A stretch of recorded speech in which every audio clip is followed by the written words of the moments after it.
کوئی یہ نہیں کہہ سکتا کہ میں خود سے زندہ ہوں، میں خود سے زندہ ہوں، مجھے کسی چیز کی ضرورت نہیں۔ ہر انسان کو دیکھ لیجئے کہ انسان کو اپنی بقا کے لیے سانس کی ضرورت ہے، ہوا کی ضرورت ہے، کھانے پینے کی ضرورت ہے، بلکہ اس زمین پہ چلنے کے لیے زمین کی گریویٹی کی بھی ضرورت ہے۔ تو اتنا محتاج ہے انسان، لیکن یہ سب چیزیں کس نے بنائی ہیں؟ اللہ تبارک و تعالیٰ نے بنائی۔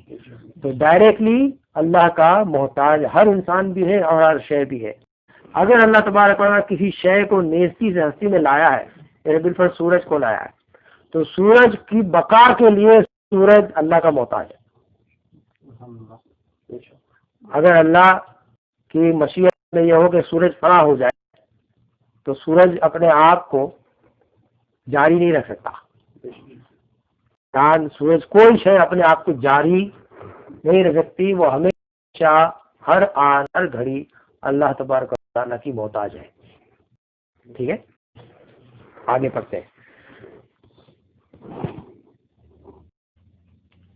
عقیدہ نمبر 3، اس کی ذات کا ادراک عقلاً محال ہے، کہ جو چیز سمجھ میں آتی ہے عقل اس کو محیط ہوتی ہے اور اس کو کوئی احاطہ نہیں کر سکتا، البتہ اس کے افعال کے ذریعے سے اجمالاً اس کی صفات، پھر ان صفات کے ذریعے سے معرفت ذات حاصل ہوتی ہے۔ اس کو پڑھ لیتے ہیں دوبارہ۔ عقیدہ نمبر 3،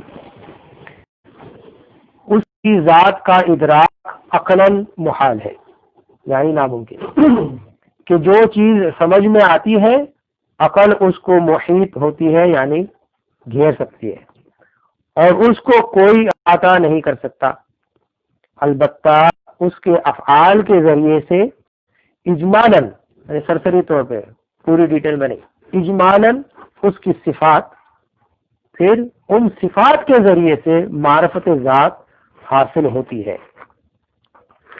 اس کو ذرا ڈیپ میں جا کے پڑھتے ہیں۔ یعنی اس کی ذات کا عقل کے ذریعے احاطہ نہیں کیا جا سکتا۔ عقیدہ نمبر 3، اس کی ذات کا ادراک عقلاً محال ہے، یعنی جیسا میں نے عرض کیا کہ خدا خود سے ہے، جیسے کوئی چیز پہلے نہیں تھی اور پھر وجود میں آیا، یہ خود سے، یہ ناممکن ہے، لیکن وہ ہمیشہ سے ہے اور ہمیشہ رہے گا۔ لہذا عقل جو ہے اللہ تبارک و تعالیٰ کو پوری طرح سمجھ نہیں سکتی، کسی کی بھی عقل ہو۔ کیا سمجھا؟ اللہ تبارک و تعالیٰ کی ذات کا ادراک مطلب تمام طور پہ سمجھ لینا، محاصرہ کر لینا، پکا سمجھ لینا کہ یہ ایسا ہے، یہ عقل کے ذریعے محال ہے، ناممکن ہے۔ کیا ہے؟ ناممکن۔ محال مطلب ناممکن۔ اللہ تبارک و تعالیٰ کی ذات کو سمجھ لینا کہ اللہ ایسا تھا تو یوں ہو گیا، اللہ اچھا اس لیے اللہ ہے، یہ ناممکن ہے سمجھنا۔ کیا سمجھے؟ اگر آپ سمجھ رہے ہیں تو ذرا مجھے ہلا تھا کہ مجھے سمجھ آئے کہ بھائی بات سمجھ آ گئی، ٹھیک ہے نا۔ اللہ تبارک و تعالیٰ کو عقل کے ذریعے سمجھ لینا یہ محال ہے، ناممکن ہے۔ کسی کی بھی عقل ہو، چاہے کسی ولی کی ہو، چاہے کسی نبی کی ہو، چاہے مقرب فرشتے کی ہو، یہ عقلاً اللہ کو سمجھ لینا، ادراک کر لینا اس کا، یہ ناممکن ہے۔ یہ بیسک عقیدہ ہے، اس کو یاد رکھیے گا۔ کیوں؟ آگے فرماتے ہیں کہ جو چیز سمجھ میں آتی ہے عقل اس کو محیط ہوتی ہے، عقل اس کو محیط ہوتی ہے، کہ جو چیز سمجھ میں آ گئی تو عقل نے اس کو پوری طرح اپنے گھیرے میں کیا۔ اور عقل کیا ہے؟ عقل اللہ کی مخلوق ہے۔ عقل جو ہے اللہ کی بنائی ہوئی چیز ہے، عقل اللہ کی طرف سے ایک مخلوق ہے۔ بلکہ حدیث پاک میں آیا، حدیث قدسی میں آیا کہ اللہ تبارک و تعالیٰ نے عقل کو پیدا فرمایا تو عقل کو کہا کہ دور ہو جا، وہ دور ہو گئی، پھر کہا قریب آ جا، قریب ہو گئی۔ اس طرح جب ٹیسٹ لیا اللہ تبارک و تعالیٰ تو پھر اللہ نے خود ارشاد فرمایا اس سے بہتر چیز میں نے کوئی پیدا ہی نہیں کی، اس سے بہتر چیز کوئی میں نے پیدا ہی نہیں کی۔ اب یہ عقل حضور کو عطا فرمائی، ٹھیک ہے، وہ بات اب آپ بعد میں کریں گے کہ یہ ہے کہ عقل کیا ہے؟ مخلوق ہے، اور اللہ تبارک و تعالیٰ کی ذات ایسی ہے کہ جو عقل میں سما نہیں سکتی، اس لیے کہ عقل مخلوق ہے اور اللہ تبارک و تعالیٰ خالق ہے۔ ایک تو یہ بات. دوسری بات یہ کہ اللہ تبارک و تعالی ایسا ہے کہ جو عقل میں آ ہی نہیں سکتا. جیسے میں نے بتایا نا کہ کوئی کیسے کہہ سکتا ہے کہ اللہ ہے، بس وہ عقل سے باہر ہے، ہماری عقل سے باہر ہے. اور اس کا الٹ بھی سمجھ لیجئے کہ جو چیز عقل میں آ جائے، سمجھ میں آ جائے، وہ خدا نہیں. خدا وہ ہے جو عقل میں نہیں آ سکتا، اور جو چیز عقل میں آ جائے وہ خدا نہیں ہے، وہ خدا نہیں ہے. ٹھیک ہے، یعنی اس کا ادراک نہیں ہو سکتا، یعنی اس کی ذات کو عقل کے ذریعے احاطہ نہیں کیا جا سکتا، اس کی ذات کو عقل کے ذریعے سمجھا نہیں جا سکتا، اور اس کو کوئی احاطہ نہیں کر سکتا. جیسے میں نے بتایا کہ عقل بھی احاطہ نہیں کر سکتی. کوئی عقل تو ایک سمجھ لیجیے کہ ہمارے لیے ایک ایبسٹریکٹ چیز ہے نا، کوئی لکڑی اور لوہے کی چیز نہیں کہ جسے پکڑ کے کسی کو ناپا جا سکے. عقل نہیں ہے وہ. عقل تو ایک ادراک، ایک سمجھ، ایک فہم ہے کہ جو لوہے اور لکڑی کی نہیں بنی ہوئی، ایک تصور بھی ہے اس میں، لیکن وہ تصور سے بھی ورا ہے، تصور سے بھی ورا ہے. مخلوق اس کو گھیر نہیں سکتی، کوئی شے کے اندر وہ آ نہیں سکتا، کسی کی سمجھ میں نہیں آ سکتا، کسی کی سمجھ میں بھی وہ نہیں آ سکتا، اور اس کو کوئی احاطہ نہیں کر سکتا. اس لیے وہ خالق ہے، ہم مخلوق ہے. البتہ اس کے افعال کے ذریعے سے اجمالاً اس کی صفات، وہ جو کرتا ہے، جیسے وہ رحم فرماتا ہے، کرم فرماتا ہے، چیزوں کو پیدا فرماتا ہے، عدل فرماتا ہے، کرم فرماتا ہے، معاف فرماتا ہے، رزق عطا فرماتا ہے، پیدا کرتا ہے، کسی چیز کو فنا کرتا ہے، کسی کو زندہ کرتا ہے، کسی کو موت دیتا ہے، یہ اس کے افعال ہے. اور یہ افعال جو ہے اس کی صفت سے متصل ہے.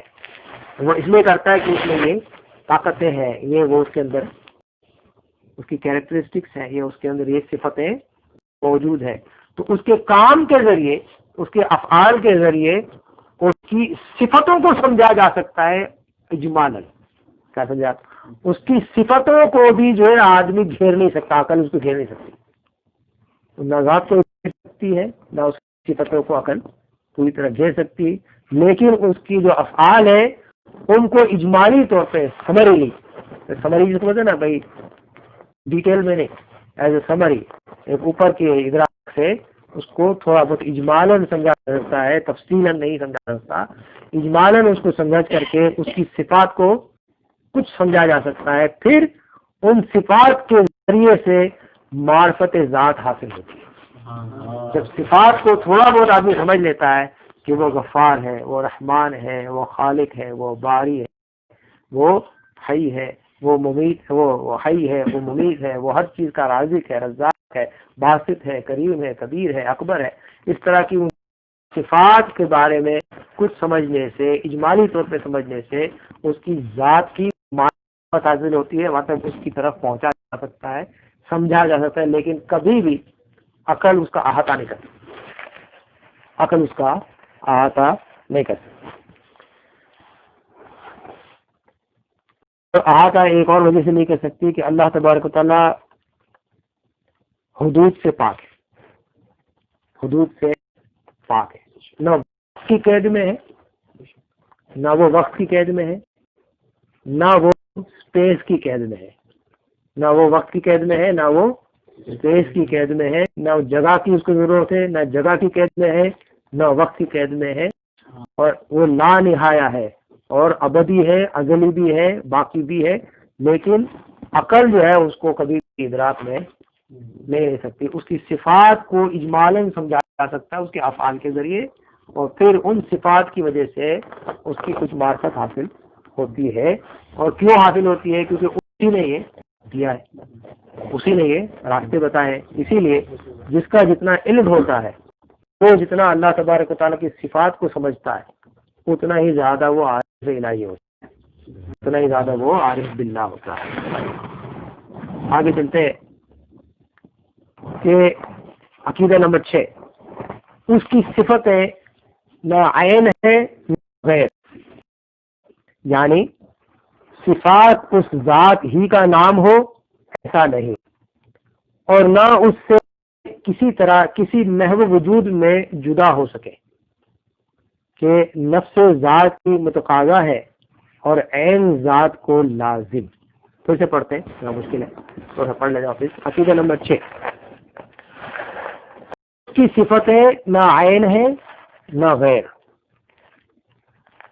یعنی صفات ذات ہی کا نام ہو ایسا نہیں، اور نہ اس سے کسی طرح کسی لحظ وجود میں جدا ہو سکے کہ نفس ذات متقاضا ہے اور عین ذات کو لازم۔ ابھی اس کو میں آسان لفظوں میں سمجھا دوں کہ اس کی جو صفتیں ہیں، جیسے وہ رحمان ہے، یا وہ علیم ہے، یا وہ سمیع و بصیر ہے، یا وہ خالق ہے، یرید ہے، ارادہ فرمانے والا ہے، حی ہے، ٹھیک ہے، یہ سب اس کی صفتیں ہیں، یہ اس کی ذات کے ساتھ متصل ہے۔ اس کا حی ہونا یہ اس کی صفت ہے لیکن اس کی ذات نہیں ہے، سمجھے؟ It is one of his properties, اس کی ایک کیریکٹرسٹک ہے، it is one of his traits کہ یہ اس کے اندر ہے کہ وہ زندہ ہے، وہ حی ہے، لیکن اگر ہم اس کو کہیں حی ہے تو اس کی یہ جو صفت ہے یہ ذات نہیں کہلائے گی۔ اسی طرح جیسے اس کا سمیع ہونا، بصیر ہونا یا کلیم ہونا کہ وہ کلام فرماتا ہے، وہ دیکھتا بھی ہے اور وہ سنتا بھی ہے، تو اگر وہ سمیع ہے، وہ ہے یقیناً سمیع ہے، تو اس کی سماعت جو ہے یہ اس کی صفت ہے، یہ اس کی ذات نہیں ہے۔ سمجھ بات آئی؟ یہ اس کی صفت ہے، اس کی ذات نہیں ہے۔ اس کا بصیر ہونا، اس کا دیکھنا، وہ دیکھنے والا ہے، تو اس کا جو یہ دیکھنے کی صفت ہے یہ اس کی صفت ہے، لیکن یہ دیکھنا کی صفت جو ہے یہ خدا نہیں، یہ ذات نہیں ہے۔ سمجھ آ گئی؟ تو جو اس کی صفتیں ہیں وہ اس کے ساتھ ہے، ساتھ ہے، لیکن اس صفت کو خدا نہیں کہے۔ اس کا نام ہے کہ خدا کے ناموں میں سے نام ہے، لیکن اس کو خدا نہیں کہے۔ سمیع خدا ہے، سماعت اس کی خدا نہیں ہے۔ آپ سمجھ آ رہی بات؟ ٹھیک ہے، اس کو بھی سمجھ لیجیے کہ جیسے ہمارے علماء کرام نے بلا تشبیہ اور بلا مثال ایک سمجھانے کے طور پہ بتایا، جیسے میں نے عرض کیا نا کہ سمجھ میں تو خدا آ نہیں سکتا، تو صرف سمجھانے کے طور پہ دنیاوی طور پہ ایک مثال دی جاتی ہے کہ جیسے ایک پھول ہوتا ہے، ایک پھول ہوتا ہے گلاب کا پھول، تو جب آپ اس کو سونگتے ہیں تو اس میں ایک خوشبو آتی ہے، خاص خوشبو ہے، وہ دوسرے کسی گلاب میں، دوسرے کسی پھول میں نہیں ہوتی، ٹھیک ہے؟ تو جب گلاب کو سونگتے ہیں تو اس میں محسوس کرتے ہیں کہ یہ اس میں خوشبو ہے، تو گلاب ذات ہے، اللہ کی ذات نہیں ہے، میں صرف سمجھا رہا ہوں۔ گلاب ذات ہے ایز این اینٹی، گلاب ایک اینٹی ہے، ایک ذات ہے، ایک چیز ہے، اور اس کے اندر جو خوشبو پائی جاتی ہے وہ اس کی صفت ہے، وہ اس کی صفت ہے۔ تو خوشبو کو گلاب نہیں کہیں گے، خوشبو گلاب کا حصہ ضرور ہے، گلاب میں سے نکل رہی ہے، گلاب میں سے آ رہی ہے، لیکن خوشبو کو گلاب نہیں کہیں گے۔ گلاب اپنی جگہ گلاب ہے، لیکن اس میں یہ ایک صفت پائی جاتی ہے کہ اس میں یہ خوشبو پائی جاتی ہے، اس میں ایک خوشبو ہے، اور وہ خوشبو ایک خاص خوشبو ہے جس کو ہم پہچانتے ہیں۔ سمجھ آتا جی؟ صفت کو آپ نے پہچان بھی لیا اور صفت سمجھ میں آئی، تھوڑا سا پہچان لیا، تب بھی صفت الگ ہے، الگ ہے، لیکن ذات کے ساتھ متصل ہے، ذات نہیں ہے۔ ٹھیک ہے؟ سورج ہے، سورج کی ہم شعاع دیکھتے ہیں، سورج میں سے نور نکلتا ہے، تو سورج کے نور کو ہم نور کہہ سکتے ہیں، سورج کے نور کو سورج نہیں کہہ سکتے۔ سمجھا میری بات؟ جیسے صبح صبح آپ کھڑکی کھولتے ہیں تو سورج کی شعاعیں، روشنی آپ کی کھڑکیوں میں سے گھر میں آتی ہے، ٹھیک ہے؟ تو ہم کہتے ہیں میرے گھر میں سورج آ گیا، لیکن اس کا مطلب یہ نہیں کہ اصلی سورج آ گیا، یہ نہیں کہ اس کا مطلب نہیں سورج اس کا گھر میں آ گیا، مراد یہ ہوتا ہے کہ سورج کی شعاعیں گھر میں آ رہی ہے، نور اس کا گھر میں آ رہا ہے، لیکن وہ نور جو ہے سورج کا ضرور ہے، لیکن وہ سورج نہیں ہے، وہ سورج نہیں۔ یہ دونوں مثالیں ہیں، لیکن اللہ کو تو مثال سے بھی نہیں سمجھا جاتا، لیکن یہ صرف ہمارے ادراک میں لانے کے لیے کہ صفت جو ہے وہ اللہ کے ساتھ ہے، ٹھیک ہے، لیکن وہ ذات نہیں ہے، اللہ کی ذات صفت اللہ کی ذات نہیں کہی جاتی۔ پھر سے پڑھتے ہیں کہ اس کی صفت نہ عین ہے نہ غیر. تو عین تو سمجھ گئے کہ صفت جو ہے کوئی یہ نہیں کہہ سکتا کہ میں خود سے زندہ ہوں، مجھے کسی چیز کی ضرورت نہیں. ہر انسان کو دیکھ لیجئے کہ انسان کو اپنی بقا کے لیے سانس کی ضرورت ہے، ہوا کی ضرورت ہے، کھانے پینے کی ضرورت ہے، بلکہ اس زمین پہ چلنے کے لیے زمین کی گریویٹی کی بھی ضرورت ہے. تو اتنا محتاج ہے